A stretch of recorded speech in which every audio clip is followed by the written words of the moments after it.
Hi, it's Danny, and welcome back to my podcast, Self-Trust. I'm not sure what I'm going to title this episode, but I will tell you up front there is a trigger warning. There will be mentions of sexual assault and child sexual assault. And by the time that this episode is published, you will have seen my book, Sister Earth, is published. And I deeply believe that the book is a healing transmission. And by reading it, you receive more than just the words and the story. And so I want to talk about where this book came from, which is my subconscious and my own healing. So I'm going to start off by sharing a bit about the timeline of the book and when it came through.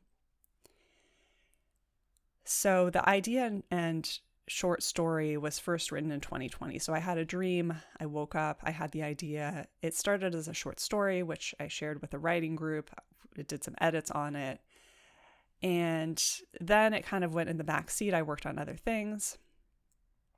And then in the fall of 2022, I was ready to write it as a novel. So I did a pretty extensive outline.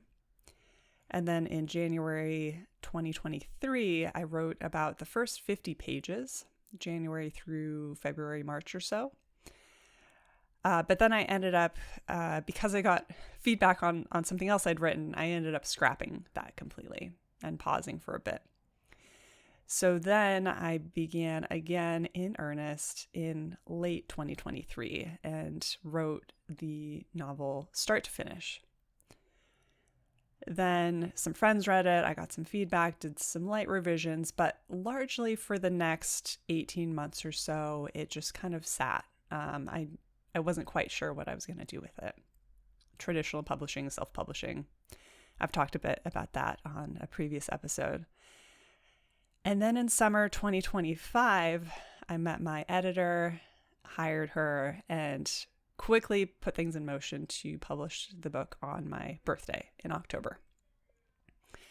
So the writing of the book sort of spans 2020 through 2025, but it was very much all in on it, take a step back, all in on it, take a step back. And so there was, it wasn't like continuous through that time, but that was the time frame of the writing.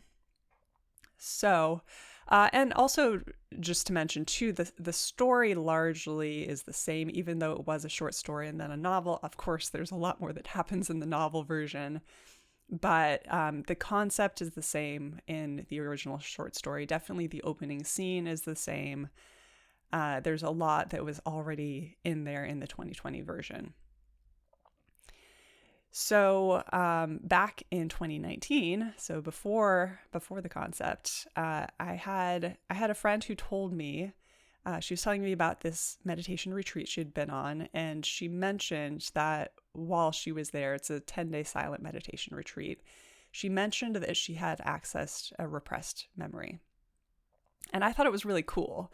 And when she mentioned that, I mean, I think I knew that it probably wasn't something that was pleasant. Usually if something's repressed, it's not a good memory. But I was really fascinated by the idea that you could go on this meditation retreat and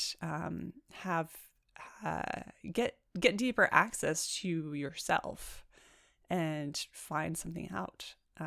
And so when I started writing Sister Earth, I think that was what was in my consciousness, was that I was fascinated with this idea of this repressed memory. And so in Sister Earth, the story revolves around a woman who decides to become a mother, but that decision triggers these dreams. And I'm not going to give too many spoilers right here, but she thinks the dreams are a warning about her own child. But it turns out that they are actually a memory from her earliest moments as a child. And so the story really revolves around this idea of a repressed memory. And at the time that I was first coming up with that, I think that it was based on what this friend had told me. I didn't think that a repressed memory was necessarily personal to me. I think I must have, I think it resonated with me because some part of me knew that I had something that was repressed, but I didn't know it consciously when I was writing the book.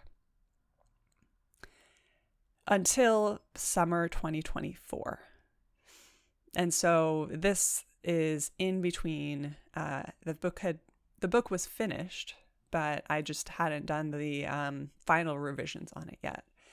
So in summer 2024, I went in for a series of energy healing sessions, and I found out that I do in fact have a repressed memory, and that the story that I had written into Sister Earth was very personal and in ways that I wasn't actually aware of while I was writing it. So let me give you some more context around energy healing, because energy healing itself is a modality. It's kind of similar to a meditation practice with a facilitator leading it, but behind energy healing is a lot of concepts on how things work energetically, obviously, but also psychologically, and just kind of, it's how the world works. So in an energy healing session, your intuition is turned all the way up. And so the way that my energy healing teacher, who I do sessions with, does sessions is that he will start writing the energy. So it's like we both go into meditation, our eyes are closed, but he'll guide, he'll direct breath, maybe, some visualization, but he'll also continue to sort of prompt questions on and off throughout the session. So we went into a session and he was, sort of prompting the questions, and the session had started kind of just based around, I think my original reason for the session was more about just deepening my own intuition. And it didn't feel like anything serious. I was just kind of like, this is kind of like what I would want to focus on. So seemingly unrelated issue, but as he's prompting the question of, well, what's getting in the way of that, then a series of memories started coming up. And so if you're, familiar with tapping into your intuition, it's kind of like one thing prompts the next thing, prompts the next thing. And so this series of memories came up, and as we talked through these memories, he was able to help me understand that there was another memory that I wasn't able to access. But particularly, so first off, I'll say that one of these memories was something like everyone's clothes is on, but it's an adult is having a sexual experience in close proximity to me. And it was very clear, even as a child, that this was not good. But it also seemed very mild. It seemed like not a big deal. But then there were other memories about me talking to another child about something, and also me not wanting this adult to essentially get in trouble. So once we talked through all these memories, he helped me understand that as a child, it was very clear that I knew something very serious had happened, that someone was at fault, and that I felt the need to hide it. And so that helped me understand that of the memories I had, that there was at least one more. There could be several more, but there was at least something else that as of today, as an adult, that I don't know what it is. But our subconscious, or you could even say our soul, is always trying to surface what's ready to heal. And so we tend to repeat these patterns or essentially encounter the same dynamic over and over again, because it's like our subconscious is trying to access that stuck emotion. And so it's trying to sort of recreate the situation, which sometimes we're just encountering the situation again. Sometimes we can see the ways that our own actions are essentially recreating it. There are different ways it can come up. And I'm going to go into this, but it's often associated with a specific part of the body, which can be either has something to do physically with what happened or symbolically with what happened. When we look at the energetic anatomy, so the chakra system, for example.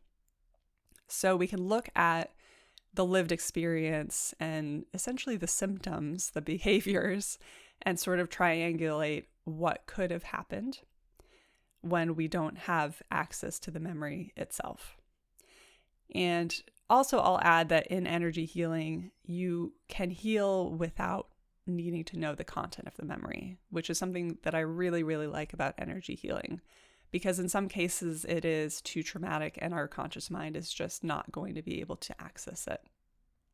But by looking at what we do know and gathering this information, we can start to essentially paint a picture of what might have happened. And again, we don't need to know exactly, but by making more of it conscious, that's what helps us to stop repeating and stop re-encountering the same dynamic and the same pain over and over again. And so uniquely, because I write fiction, and perhaps you're listening to this podcast because you do as well, when we're writing fiction, that is coming from our subconscious. Our imagination is in that part of our brain. It's pulling ideas from that deep well. And so the book or the short story we write becomes another layer.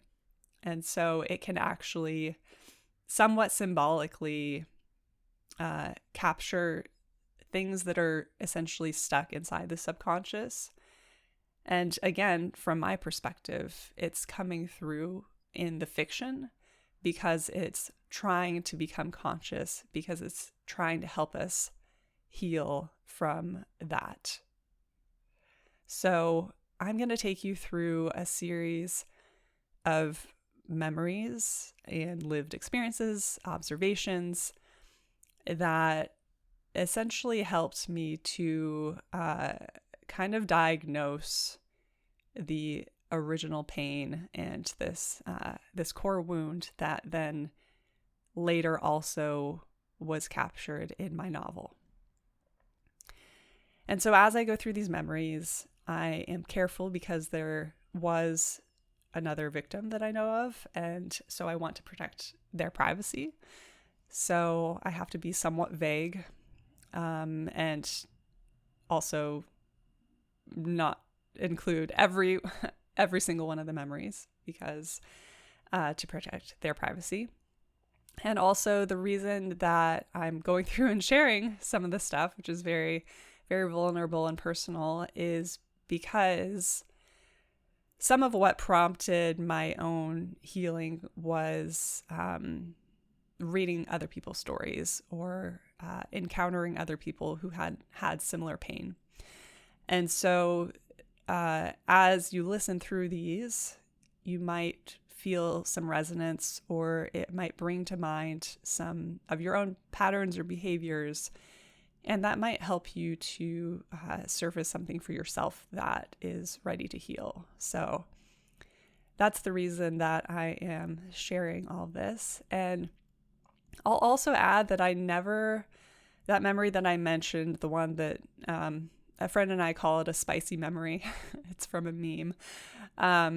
Essentially like a traumatic memory or something that was not so good. The one that I've always remembered it very clearly. I've just, for the most part, chosen to not think about it.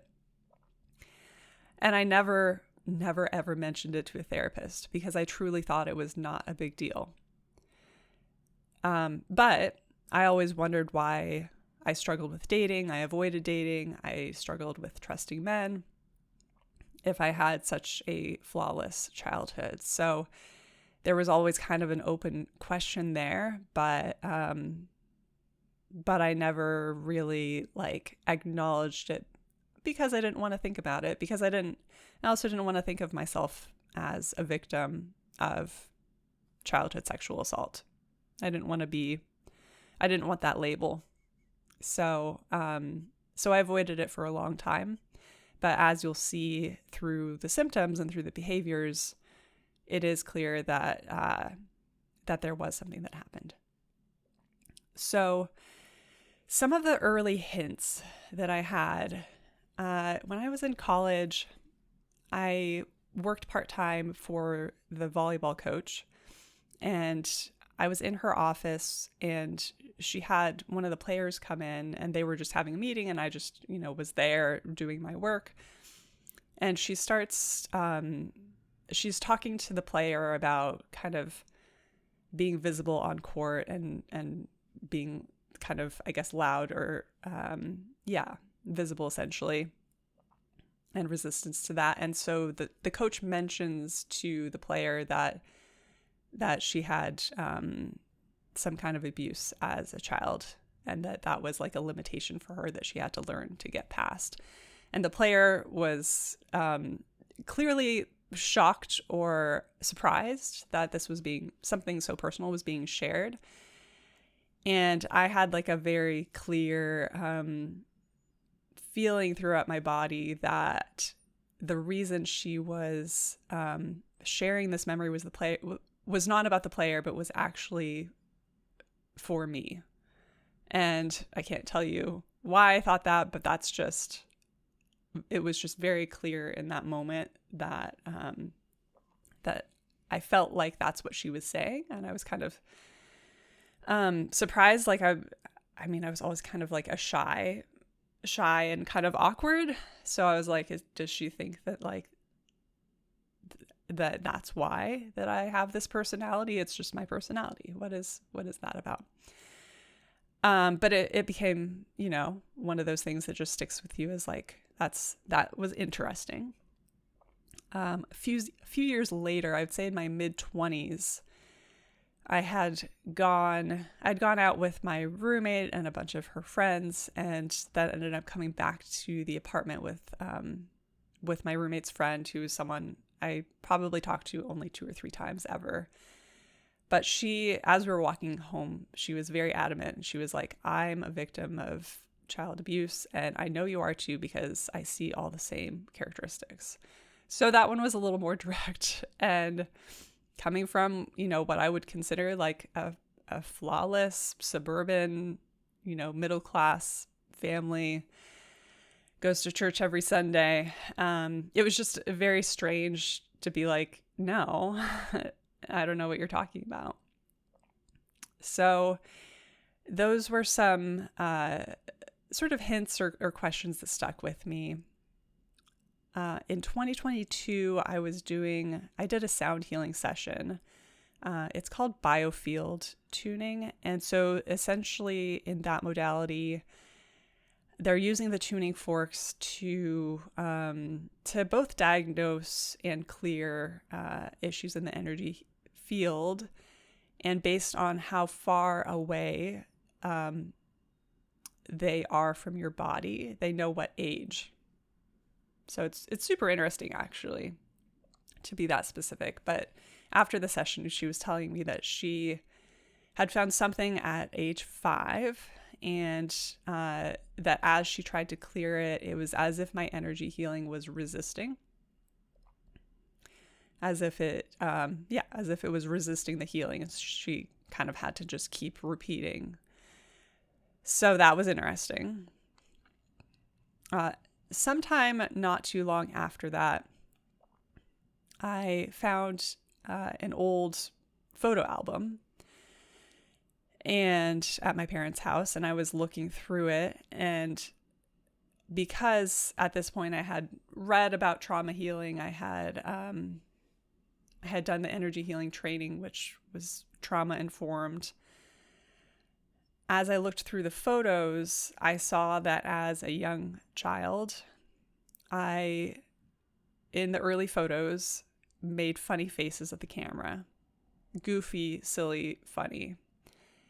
And then there was a stark difference. And around that age, I would say around 4 or 5, in every photo, I instead stood super straight and stiff, my arms down by my sides, my fingers straight, not smiling. And it would be in group photos where the other kids were acting more normally, more loose, more open. It's a very distinct shift.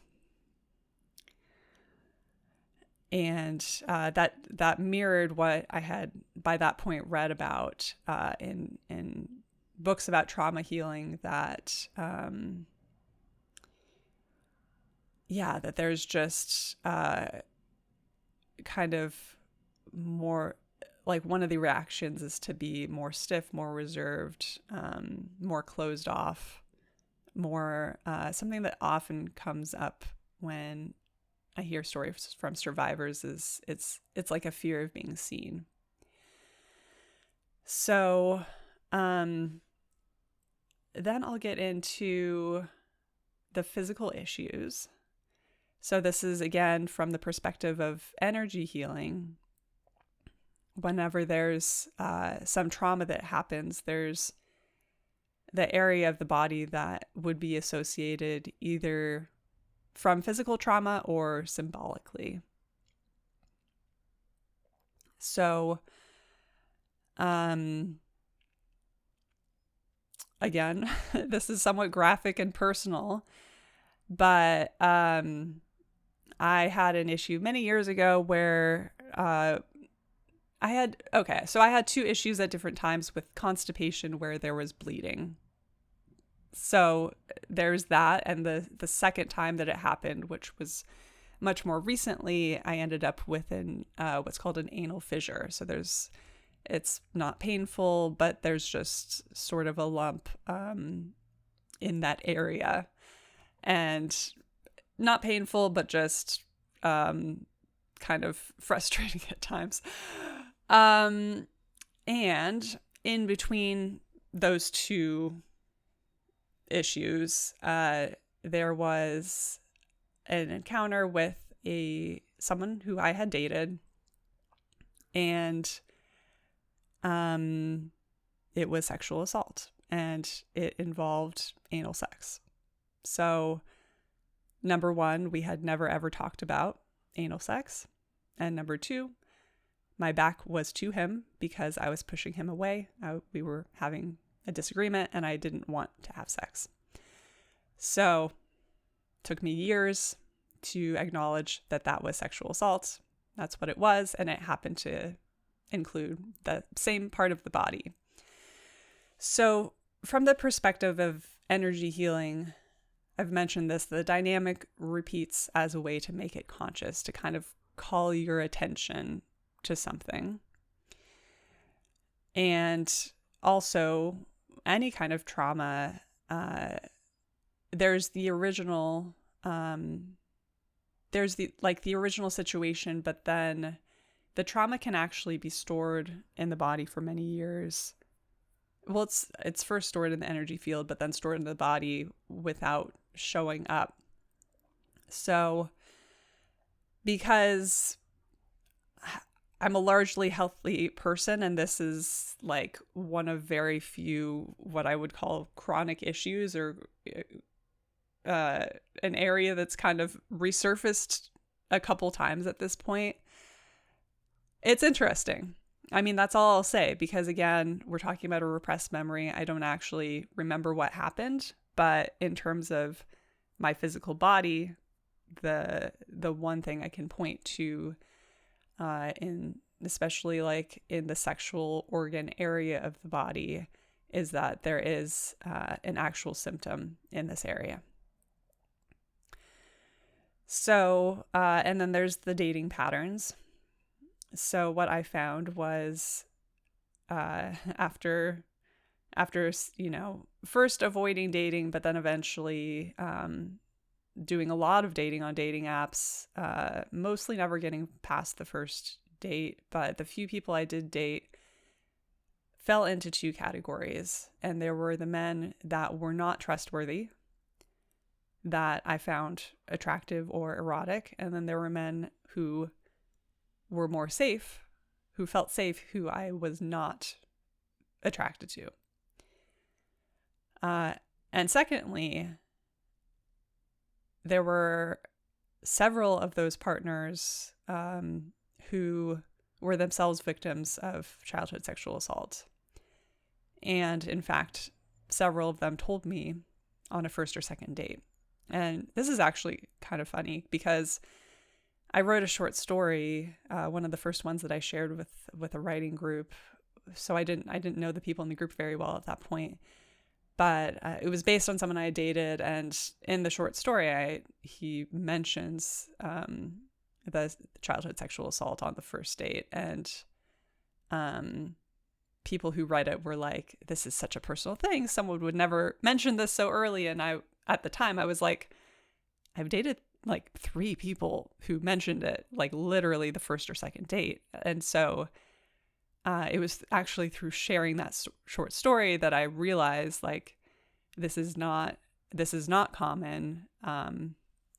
This is something unique. And so, again, that kind of built on to what I was mentioning about the volleyball coach and the roommate's friend, and that it seemed like I was encountering people who were victims at a greater rate. And it was kind of like... even though I didn't know about energy healing at that time, or how that this tends to happen, where you do repeat the patterns, but it's also mirrored to you through people that you meet. So that's another way that our soul or subconscious is kind of trying to bring something to the forefront for us to deal with, is that we meet people who mirror the same issue. So that was a common theme in dating. And then also, unfortunately going along with that is that the specific people who were themselves victims really, I think, were incapable of honoring consent.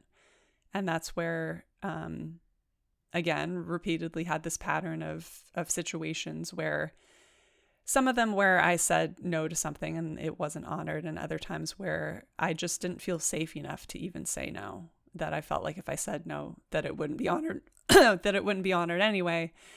And so, kind of went through with something which is self-abandonment. So it's painful in its own way too. So yeah, someone who's been a victim and has, especially a victim as a child, and did not have their consent. I mean, as a child, you can't even really fully give consent, but as I've said, like the story or the dynamic repeats, and it either repeats as repeatedly being a victim, or for some people, they end up repeating the dynamic as the perpetrator instead, because it's not healed. So that was a theme in dating. Also, a couple friends. Again, it doesn't always come up even in close friendships, but I had a couple friends who mentioned at one point or another that they were victims of childhood sexual assault. Other bad experiences, I don't know how rare these are. Unfortunately, just being a woman in the world, you kind of, maybe deal with some amount of men behaving inappropriately. But particularly I was, when I was in college, I was doing this volunteer project and just helping out this man who ran, he was like a personal trainer and ran this small gym, helping him out with his website. It was like a business project. And basically the reason I bring this one up is because it was exactly the same thing that happened as a child, where someone's, in a normal situation, everyone's fully clothed, but he's just having a sexual experience and in very close proximity. And so that happened again. And then I used to swim laps at a YMCA when I was in college. And I had two separate experiences. One where the guy was just following me really closely. I kept trying to let him go in front of me, and he kept wanting to just swim laps like a foot behind me. And then another where a guy, like every time I passed him, he would like swipe me with his palm. And so I just quit, even though I had like paid up for the membership. I just quit going. So that was sad. So again, the situations tend to repeat because it's trying to release the stuck emotion, but also I think bring the situation into our consciousness. If you've been following this podcast for a while, you know that I wrote a memoir about losing my virginity and religious rules about saving sex for marriage. And so I believed that I was a virgin, but I always had some sensitivity around that rule. And perhaps there was some part of my consciousness that worried that I wasn't, that I didn't have that purity that I was supposed to have.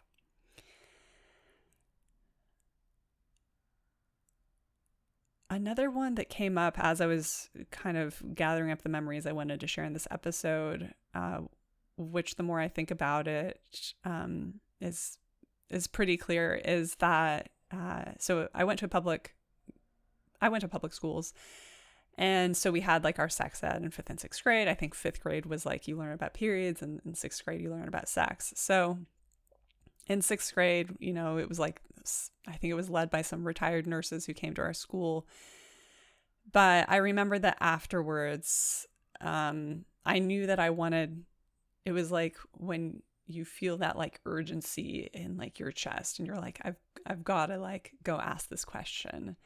And so I didn't want to ask the question in front of everyone, but I wanted to go up afterwards. And I remember that like my best friend like was going to wait for me. And like, so I go up and ask the question.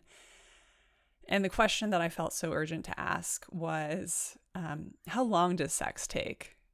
And like the woman was like, well, it doesn't have to take that long, but like most people prefer to spend some time.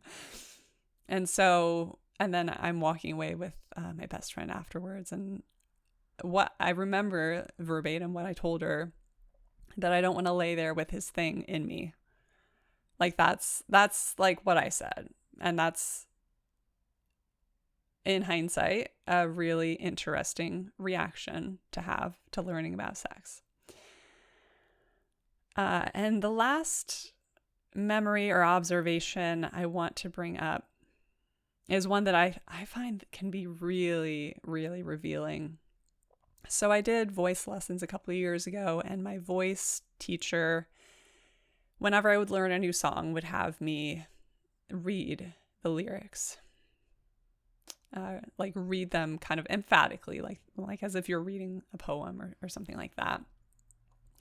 And then we would talk about why this song came to me at that particular time. So whether it's like a song that just came out and it's on the radio, or it's a song that's been around for a while but just popped into my mind, my voice teacher, who is themselves a healer as well, had the belief that, the song, like everything else I've said, our subconscious is always trying to have this communication with us, and so brings the song to us at that particular time because of something that we're needing to express or feel for the purpose of healing. And so that's something that stuck with me. And so I'll notice when a song really resonates with me or brings up a strong emotion. And so in 2022, a Taylor Swift album came out. And I think it was one of the bonus songs, so it's not even one of the more major songs, but the song Would've, Could've, Should've.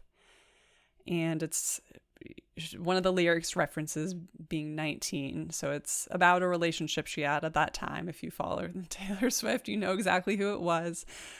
But there's this specific line that I would turn this song on and sing along while I was driving. And when I got to this line, I couldn't even get through it. I would break down crying. And I'll read you the line.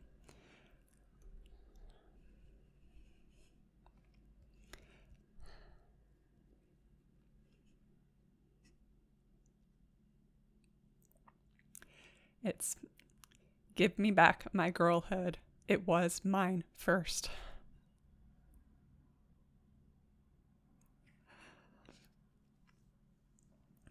And so as I was singing the song and breaking down from this line,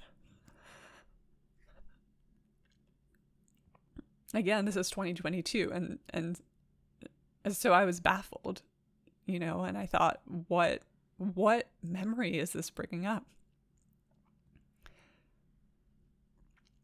Because I did have some relationships that were difficult, some breakups that were difficult. And I thought back to, the worst ones. And I mean, I was in my mid-20s. I wasn't 19 and I wasn't a child. I was clearly an adult. And so why was this line hitting me so hard? And as the past couple of years have gone by, as I've had this experience writing this book, doing the energy healing and piecing things together, I understand.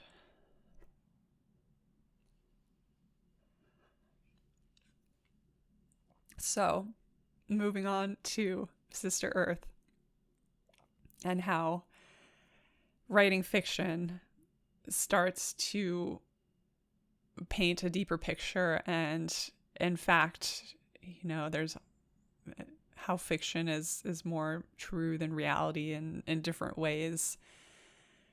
How we get to the truth through writing fiction. If we look at the book that I've written, that I'm publishing, that I've published at the time that I'm releasing this episode, the villain of the book is a snake, which is very phallic in nature. A large part of the book is driven by a protagonist who doesn't tell anyone what's going on because she's afraid no one will believe her.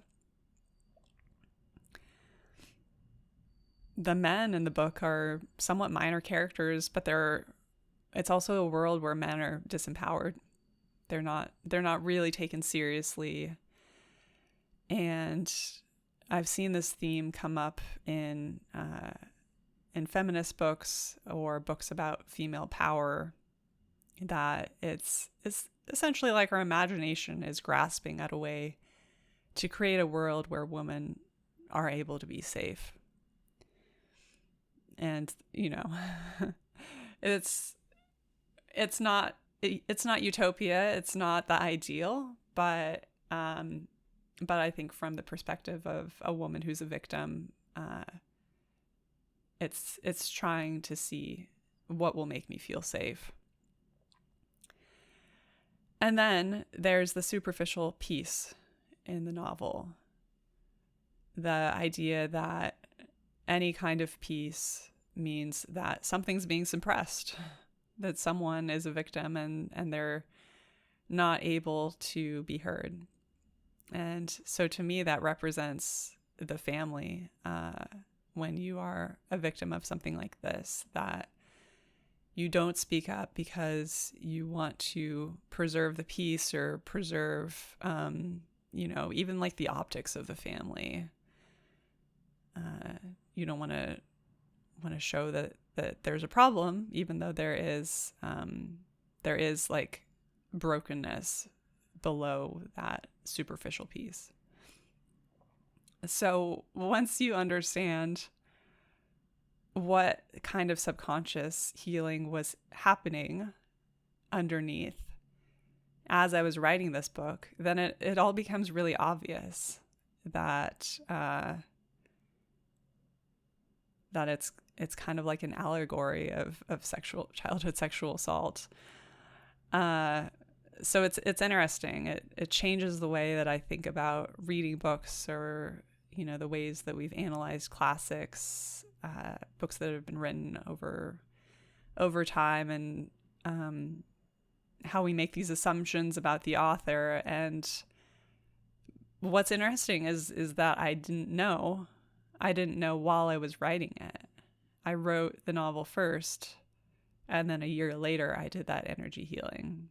Of course, like I've mentioned, there were hints. There were at least a decade's worth of hints and curiosities and observations. But if you put it all in sequence, it would appear that the energy healing, wasn't able to happen until the book was written. And so, especially when you're writing fantasy, I think you're able to address dynamics that are too hurtful to address in a more literal way. That's really what art therapy is. And so when you write fantasy, you're able to write out this dynamic of, in the story, she's becoming a mother, she's returning back to her childhood, and she's grasping at a way to rewrite the past or make meaning out of it. And so you're able to be taken on through that emotional narrative and find, some kind of resolution. And on an energetic level, that actually is energy healing. I mean, a lot of energy healing, the modality is taking people through visualizations, and because the visualization is what's moving the energy in your energy field. So writing the novel was energy healing. And then once that was done, then I could go on and go into those energy healing sessions, and was able to have more of a conversation about what actually happened, and piece together the memories. I will say, even though I know that there's at least one memory that is repressed that I might never know clearly, there were other memories that, maybe I had never forgotten. For example, a conversation that happened with someone where I was crying. When I never forgot how much I was crying that day, but I kind of, as this process has gone on, I remember more of what was said in the conversation. I don't remember everything, but there has been more context that's come through as I've worked through this. So what I want to leave you with is that another reason that I'm sharing is because when we keep these things a secret, then they continue to be wrapped up in shame. And so me sharing in this podcast is one way to release that. And so whatever we're healing from, it's always trying to come up into the conscious so that we can release those emotions, the shame, whatever it is. And so naming it helps make it conscious, but particularly if you can name it aloud, or if you can write it in a book, it's really powerful in reclaiming the narrative, in owning your perspective, your experience. That's something that I often talk about with my writing coaching clients and the writing group I lead, Vocal Oracles. I often talk about how a book is a healing transmission, and how we write to heal, but we also heal so that we can write. And there's, kind of like a gratuitous cycle, I guess, in how these different things go together.